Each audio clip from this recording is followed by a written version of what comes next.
قلبي دوما يغمرني من فيض ضياء.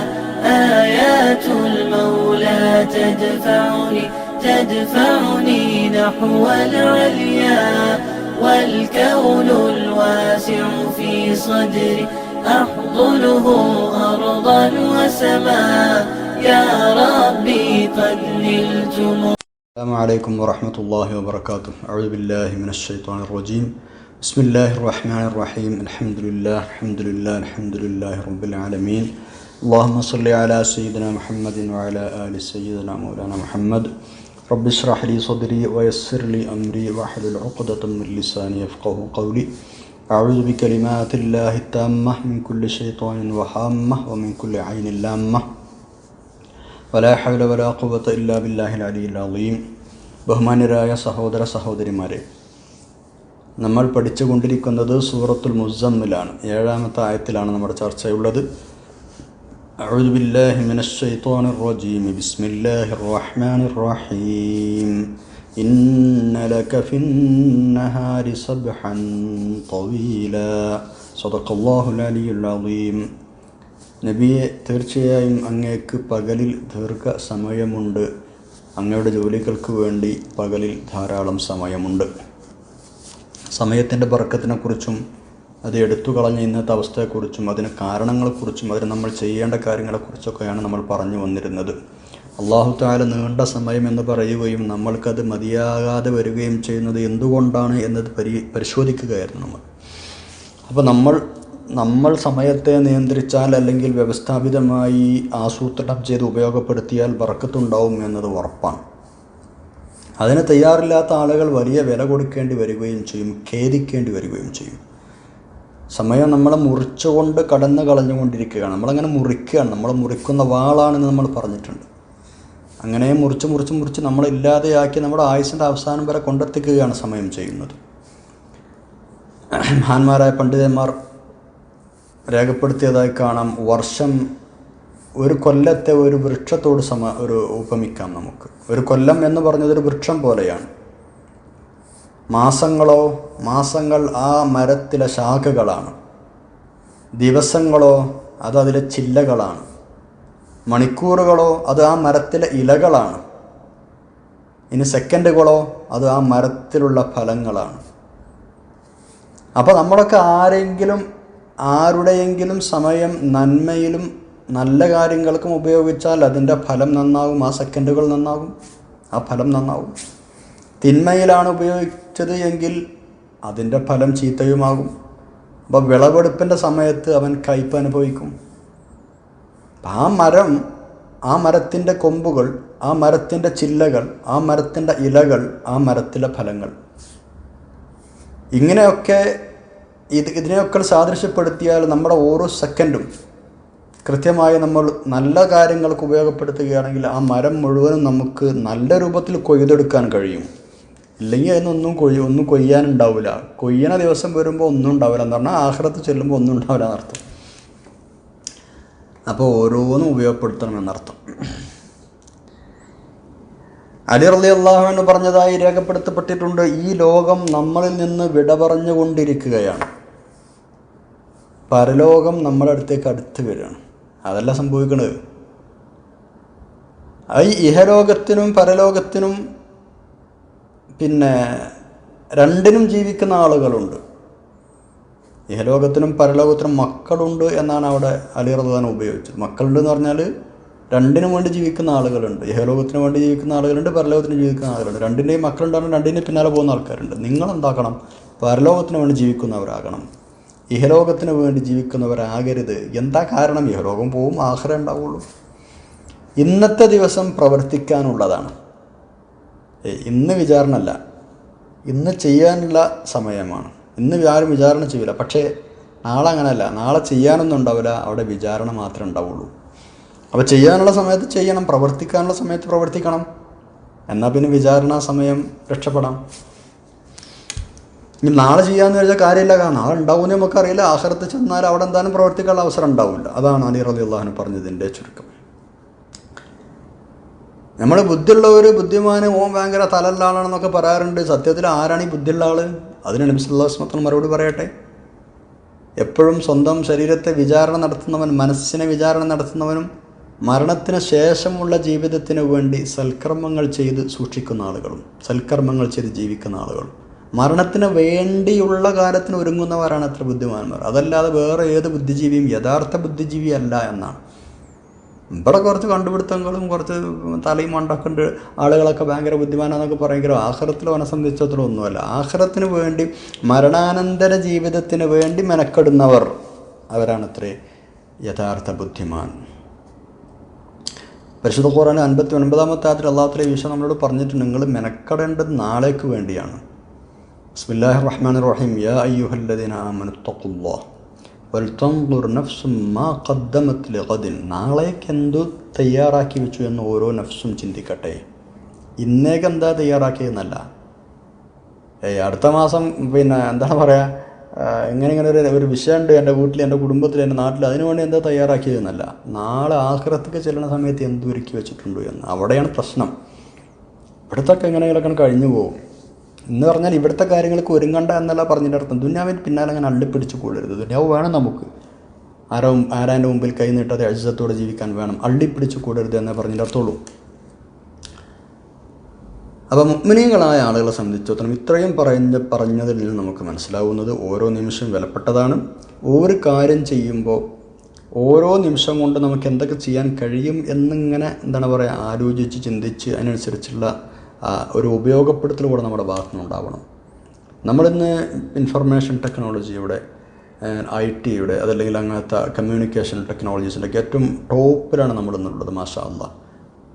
എല്ലാ സംഗതികളും നിമിഷങ്ങൾക്കകം നമുക്ക് പല പ്രവർത്തനങ്ങളും ചെയ്യാൻ കഴിയുന്നൊരു ലോകത്താണ് നമ്മളുള്ളത്. നമ്മളിപ്പോൾ ഒരു സെക്കൻഡ് കൊണ്ട്, നമ്മുടെ ഒരു വിരലിൻ്റെ തലപ്പ് കൊണ്ട് നമുക്ക് ആയിരക്കണക്കിന് പ്രതിഫലം ലഭിക്കുന്ന ഒരു സൽക്കർമ്മം ചെയ്യാൻ കഴിയൂലേ?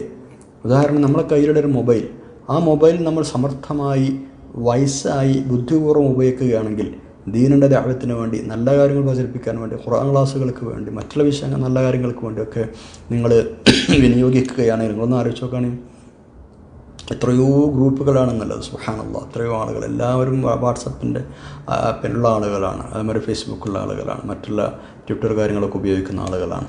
അപ്പോൾ ഇത് നമ്മൾ നന്മ പ്രചരിപ്പിക്കാൻ ഈ മാധ്യമം ഉപയോഗപ്പെടുത്തുകയാണെങ്കിൽ ഒരൊറ്റ സെക്കൻഡ് കൊണ്ട്, നമ്മുടെ ഒരൊറ്റ വിരൽത്തുമ്പ് കൊണ്ട് നമ്മൾ ആ ഒരു വിഷയം പാസ് ചെയ്യുമ്പോൾ, പോസ്റ്റ് ചെയ്യുമ്പോൾ, അല്ലെങ്കിൽ ഷെയർ ചെയ്യുമ്പോൾ ലക്ഷക്കണക്കിന് ആളുകൾ അല്ലെങ്കിൽ ആയിരക്കണക്കിന് ആളുകൾ ആ സന്ദേശം സ്വീകരിച്ച് നന്മയുടെ വക്താക്കളായി, അല്ലെങ്കിൽ അത് വായിക്കുകയെങ്കിലും ചെയ്താൽ, അല്ലെങ്കിൽ അത് മനസ്സിലാക്കുകയെങ്കിലും ചെയ്താൽ, അതൊന്ന് കണ്ണോടിക്കുകയെങ്കിലും ചെയ്താൽ അതെന്താ ഭയങ്കര നന്മയല്ലേ? അപ്പോൾ ഇങ്ങനെ നന്മകൾ ചെയ്യാൻ പറ്റുന്ന കാലമാണ് ഇതെന്നർത്ഥം. വെറുതെ കിട്ടുന്നതൊക്കെ ഫോർവേഡ് ചെയ്യണം എന്നല്ല ഞാൻ പറഞ്ഞതിൻ്റെ അർത്ഥം കേട്ടോ. അങ്ങനെ മനുഷ്യന്മാരെ സമയം കളയും ചെയ്യരുത്, അതും വേണം കൂടെ പറയാം. കിട്ടുന്നതൊക്കെ ഫോർവേഡ് ചെയ്യാൻ നല്ല കാര്യമില്ലെന്ന് വിചാരിച്ചിട്ട് ആളുകളെ സമയം കളയരുത്. അത്യാവശ്യമാണെന്ന് തോന്നുന്ന, ഉപകാരമുണ്ടെന്ന് തോന്നുന്ന, ദീനും ദുനിയാവിനും ആഖിറത്തും ഉപകാരമുണ്ടെന്ന് തോന്നുന്ന നല്ല കാര്യങ്ങൾ അത് ആവാവുന്നതാണ്.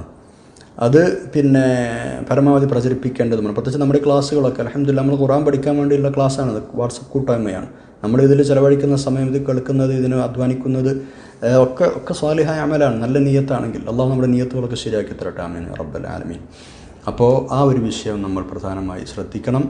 ഈ ഇൻഫർമേഷൻ ടെക്നോളജിയിലൊക്കെ ഈ കാലഘട്ടത്തിൽ തന്നെ നമുക്ക് നമ്മുടെ വീട്ടിലിരുന്നു കൊണ്ട് എവിടെയും പോകാതെ, ഒരധ്വാനവും ഇല്ലാതെ നമ്മുടെ മൊബൈൽ ഉപയോഗിച്ച് നിരവധി നന്മകൾ നമുക്ക് വാരിക്കൂട്ടാൻ കഴിയും. എന്തെങ്കിലും നല്ല കാര്യം പറഞ്ഞിട്ടൊരു വീഡിയോ ഉണ്ടാക്കിയിട്ട് പോസ്റ്റ് ചെയ്യുക, ഒരു നല്ല കാര്യം എഴുതിയിട്ടത് പോസ്റ്റ് ചെയ്യുക, അല്ലെങ്കിൽ നല്ല കാര്യം കിട്ടിയാൽ അത് വേണ്ടതുപോലെ അതനുസരിച്ച് പ്രവർത്തിക്കുകയും മറ്റുള്ളവർക്ക് എത്തിച്ചു കൊടുക്കുകയൊക്കെ ചെയ്യുക. നമ്മുടെ ഈ ഖുർആൻ ക്ലാസ്സിൻ്റെ സന്ദേശങ്ങളൊക്കെ എല്ലാവരിലേക്കും എത്തിക്കണമെന്നും കൂടെ സാന്ദർഭികമായി ഉണർത്തുകയാണ്. നല്ല നിയ്യത്ത് വെച്ചിട്ട് മാത്രം ആഖിറത്തിലേക്ക് മുതൽക്കൂട്ടാണത് ഇൻഷാ അല്ലാഹ്. ഇപ്പോൾ തന്നെ നിങ്ങൾ വേണ്ടപ്പെട്ട ആളുകളിലേക്ക് ഈ ക്ലാസ് കേൾക്കുന്ന സമയത്ത് തന്നെ 1-2 ആളുകൾക്കെങ്കിലും ഇത് നിങ്ങൾ എത്തിക്കാൻ ശ്രമിച്ചാൽ അൽഹംദുലില്ലാഹ് അത് വലിയ നന്മയായിരിക്കും. ആ ഒരു സമയം നന്നായി ഉപയോഗപ്പെടുത്തി എന്ന് നമുക്ക് സമാധാനിക്കാനും കഴിയും. അല്ലാഹു നമ്മളെ സഹായിക്കട്ടെ. ആമീൻ. നമ്മൾ ഈ ആയത്തിൻ്റെ അവസാന ഭാഗത്തേക്ക് കടന്നു വരികയാണ്. അപ്പോൾ നബി സല്ലല്ലാഹു അലൈഹി വസല്ലം തങ്ങളോട് അല്ലാഹു തആല പറയുന്നത് ഇന്നലക ഫിന്നഹാരി സബ്ഹൻ തവീല. സൂറത്തു അലം നശ്റഹിൽ അല്ലേ, സൂറത്തു ഷർഹിൽ ഫൈദാ ഫറഗ്ത ഫൻസബ് എന്ന് അല്ലാഹു തആല പറഞ്ഞതായിട്ട് നിങ്ങൾക്ക് കാണാം, നമ്മൾ കണ്ടിട്ടുണ്ട് അല്ലേ. ഒരു കാര്യം ചെയ്താൽ അടുത്ത കാര്യത്തിലേക്ക് നിങ്ങൾ ശ്രദ്ധിച്ചു കൊള്ളട്ടെ. ഒഴിവ് കിട്ടിയാൽ നിങ്ങൾ അധ്വാനിക്കണം എന്നതിൻ്റെ അർത്ഥം. ഫൈദാ ഫറഗ്ത, അങ്ങേക്ക് ഒഴിവ് കിട്ടിയാൽ ഫന്തസിബ്, നിങ്ങൾ അധ്വാനിക്കണം. ഒഴിവ് കിട്ടിയാൽ ഇങ്ങനെ ഒഴിവല്ലേ എന്ന് വിചാരിച്ചിരിക്കല വേണ്ടത്. അപ്പോൾ മറ്റൊരു പണി തുടങ്ങണം. ഒരു പണി കഴിഞ്ഞാൽ മറ്റൊരു പണി തുടങ്ങണം എന്നാണ് അതിൻ്റെ ആശയം. ഇവിടെയും അവിടെയും ഒക്കെ ഒരേപോലെ തന്നെയാണ് അല്ലാഹു തആല നബി സല്ലല്ലാഹു അലൈഹി വസല്ലം പറയുന്നത്. തങ്ങളുടെ ജോലികൾക്ക് വേണ്ടി പകൽ സമയം നീണ്ട സമയമുണ്ട്. ഞാൻ ഒരു പണി കഴിഞ്ഞാൽ വെറുതെ ഇരിക്കാതെ അടുത്തൊരു പണിയിലേക്ക് പ്രവേശിക്കുകയും ചെയ്യണം. അങ്ങനെ സമയം മുഴുവനും യഥാവധി ഉപയോഗപ്പെടുത്തണം എന്ന ഒരു കൽപ്പനയാണ് രണ്ടായത്തുകളിലുമുള്ളത്. ആ ഫൈദാ ഫർഖത ഫൻസബ എന്ന ആയത്തൊക്കെ വിശദീകരിക്കുന്നിടത്ത് പണ്ഡിതന്മാർ ഒരുപാട് പറഞ്ഞിട്ടുണ്ട്. അതിൻ്റെ ശൈലി ഒരുപാട് പഠിക്കാണ്ട്. കാരണം നിങ്ങൾ ഒഴിവ് കിട്ടിയാൽ അധ്വാനിക്കുക എന്ന് പറഞ്ഞിട്ടുള്ളൂ. ഇന്ന കാര്യത്തിൽ നിന്ന് ഒഴിവായാൽ ഇന്ന കാര്യം ചെയ്യുക എന്നല്ല അവിടെ പറഞ്ഞത്. ഇന്നത് തീർന്നാലും ഇന്നത് ചെയ്തു എന്നൊന്നുമല്ല, ഏത് കാര്യവും. മനസ്സിലായി നിങ്ങൾക്ക്? ഇന്ന കാര്യങ്ങളിൽ നിന്ന് ഒഴിവായാൽ ഇന്നത് ചെയ്യണമെന്നോ അല്ലെങ്കിൽ ഇന്ന കാര്യങ്ങൾ അധ്വാനിക്കണമെന്നോ വ്യക്തമാക്കാതെ മൊത്തത്തിൽ പറഞ്ഞു. അതായത് ദുന്യവിയായ കാര്യം നിന്ന് ഒഴിവുകിട്ടുമ്പോൾ ആഖിറത്തിൻ്റെ കാര്യം ചിന്തിക്കണം. യുദ്ധം കഴിഞ്ഞ് വരുമ്പോൾ സ്വന്തം നഫ്സിനോട് യുദ്ധം ചെയ്യാൻ തുടങ്ങണം, പിശാചിനോട് യുദ്ധം ചെയ്യാൻ തുടങ്ങണം. ജനങ്ങളുമായി ബന്ധപ്പെട്ട വിഷയങ്ങൾ ഒഴിവാകുമ്പോൾ അള്ളാഹുമായി ബന്ധപ്പെട്ട വിഷയങ്ങളിൽ മുഴുകണം. വ്യക്തിപരമായ കാര്യങ്ങൾ കഴിയുമ്പോൾ, സ്വസ്ഥമാകുമ്പോൾ സമുദായത്തിൻ്റെ പൊതുകാര്യത്തിൽ ഇടപെടണം. നിർബന്ധമായ കാര്യങ്ങൾ ചെയ്തു തീർക്കുമ്പോൾ സുന്നത്തായ കാര്യങ്ങൾ ചെയ്യണം. പകലത്തെ ജോലി തിരക്കുകൾ അവസാനിച്ചാൽ രാത്രി നിസ്കാരം തീർന്നാൽ പിന്നെ ദുആയിലും, ഇങ്ങനെയൊക്കെ അങ്ങോട്ടും ഇങ്ങോട്ടുമൊക്കെ ഒന്ന് കഴിഞ്ഞാൽ മറ്റൊന്ന് എന്ന് ഏത് പണിക്കും അങ്ങനെ തന്നെയാണ്. വെറുതെ ഇരിക്കുന്ന ഒരു സ്വഭാവം മുഅ്മിനായ മനുഷ്യരുണ്ടാകാൻ പാടില്ല. ഇനി വിശ്രമിക്കുകയാണെങ്കിൽ പോലും അത് ഇബാദത്താക്കി മാറ്റാനുള്ള ശ്രമങ്ങൾ നമ്മൾ നടത്തണം. നമ്മൾ പറഞ്ഞിട്ടുണ്ട്, ഉറങ്ങുന്ന സമയത്ത് തഖ്വയിൽ താഴ്ന്ന നിയ്യത്ത് വെച്ചാൽ അത് വിശ്രമമായി മാറും, ഇബാദത്തായി മാറും. അല്ലേ? ശ്രമവുമാവും ഇബാദത്തുമാവും. അതുപോലെ തന്നെ ഒന്നിങ്ങനെ നടുനിർത്താൻ വേണ്ടി കടന്നതാണ്. അൽഹംദുലില്ലാഹ്, പടച്ചവൻ എൻ്റെ ശരീരത്തിന് ആവതുമാണ്, ഞാൻ അതിനൊന്ന് റെസ്റ്റ് എടുക്കുകയാണെന്ന് ഇത് സ്വീകരിക്കണം എന്നുണ്ട്. ഒന്ന് നടുനിർത്തി കിടക്കുക. ആ കിടക്കുമ്പോഴും ദിക്റുകളും തസ്ബീഹുകളും ചൊല്ലിക്കൊണ്ടിരിക്കുക ഇബാദത്താണ്. സമയം കളയാൻ നമ്മളെത്തില്ല. അല്ലേ? ഏതായാലും നമ്മളങ്ങനെ ഉപയോഗപ്പെടുത്ത റബ്ബ് നമ്മളെ സഹായിക്കട്ടെ. ആമീൻ. പകലിൽ നീണ്ട സമയമുണ്ട് എന്ന് അല്ലാഹു തആല പറഞ്ഞത് നമുക്ക് പലപ്പോഴും അനുഭവവേദ്യമായ സംഗതിയാണ്. അല്ലേ? നമ്മുടെ മഈശത്തിന്, നമ്മുടെ ജീവിതത്തിന് ആവശ്യമായ സംഗതികൾ സമ്പാദിക്കാനുള്ള രൂപത്തിൽ അല്ലാഹു തആല ഈ ഒരു സമയത്തെ ക്രമീകരിച്ചിട്ടുണ്ട്. കാരണം ഒരുപാട് സമയമുണ്ട്. ഇപ്പോൾ രാവിലെയൊക്കെ സുബഹി നിസ്കരിച്ചിട്ട് ഇറങ്ങിയാൽ ളുഹർ വരെ എത്രങ്ങാനും സമയമാണ്. അല്ലേ? കഴിഞ്ഞ ളുഹർ കഴിഞ്ഞ് ളുഹറും അസറും നിസ്കരിച്ചാൽ അപ്പം മഗ്‌രിബ് വരെ വീണ്ടും ഒരുപാട് സമയമാണ്. അതിൻ്റെ ഇടയിൽ 2 നിസ്കാരങ്ങളാണുള്ളത്, ളുഹറും അസറും മാത്രം. അതുതന്നെ നേരത്തെ ജോലി തുടങ്ങുന്ന ആളുകൾക്ക് ളുഹർ വരെ നമ്മൾ മുമ്പ് പറഞ്ഞ പോലെ ഒരുപാട് സമയം കിട്ടും. സുബഹിക്ക് 6 മണിക്കൊക്കെ അല്ലെങ്കിൽ 6:30 തുടങ്ങിയാൽ 12 മണി 1 മണി വരെ നീണ്ട സമയമാണ്. നിസ്കരിക്കേണ്ട കാര്യമില്ല, മറ്റൊരു കാര്യം ഒരുപാട് ശരിക്കും കോൺസെൻട്രേറ്റ് ചെയ്ത് ജോലികൾ ചെയ്താനും തീർക്കാനൊക്കെ പറ്റുന്ന നല്ല റാഹത്തുള്ള മഈശത്തിന് നമ്മളെ ഉപജീവനം തേടാൻ പറ്റുന്ന രൂപത്തിൽ അല്ലാഹു തആല അതിനെ ആക്കി മാറ്റിയിട്ടുണ്ട്. സുബഹിയുടെയും ളുഹറിൻ്റെയും ഇടയിൽ നീണ്ട സമയമുണ്ട്. അല്ലേ? പിന്നെ ളുഹറിൻ്റെയും അസറിൻ്റെയും ഇടയിലും അങ്ങനെയുണ്ട്.